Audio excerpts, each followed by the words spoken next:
pouring rain. The soldiers fire crossbow bolts into the wall and slip into the base along the ropes. They use tranquilizers to knock out the guards, then quickly take control of the entire weapons depot. Their goal tonight, it is to steal the chemical missiles stored inside the base. Jack is the leader of this unit. Years ago during a covert overseas mission, the soldiers under Jack were killed at the border, but the government chose to cover up the truth. The fallen soldiers received no medals, no honor. They were not even given a proper military funeral. Jack swore to get justice for the dead and make the government pay a painful price. And tonight, these chemical missiles are their most powerful weapon. After securing the missiles, they board a helicopter and airdrops onto Alcatraz Island. This place was once a prison used by the US military to hold the most dangerous criminals. But now it has become a tourist attraction. Visitors are experiencing what it feels like to be locked up. But in the very next moment, Jack leads his men and takes control of the cell block. All the tourists are forced to become hostages. Once everything is ready, Jack solemnly tells his men, this operation will be considered treason. If they fail,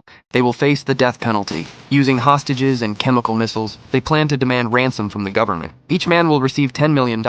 After explaining the plan and its purpose, Jack calls the government directly and gets straight to the point, demanding the ransom be transferred to a designated account. If they refuse to pay or attempt a military assault, he will launch chemical missiles at the capital. The government immediately calls an emergency meeting. Since the US military never negotiates with terrorists, they ultimately decide to send in special forces to rescue the hostages. But there is one major problem. Alcatraz has been renovated many times. The old blueprints are no longer useful, and the only warden who knew the layout died long ago. Just when everyone is out of options, they think of one man. Hansen was once an agent for a hostile nation, and he is the only person who ever escaped from Alcatraz. The government offers Hansen his freedom in exchange for drawing the route for the special forces to see his daughter one last time in his life. Hansen agrees, but he claims that more than 30 years have passed, and he no longer remembers the route. Only by leading the way himself can the entrance be found. With time running out, the director has no other choice but to agree to let Hansen serve as the guide, leading the team in an assault on Alcatraz.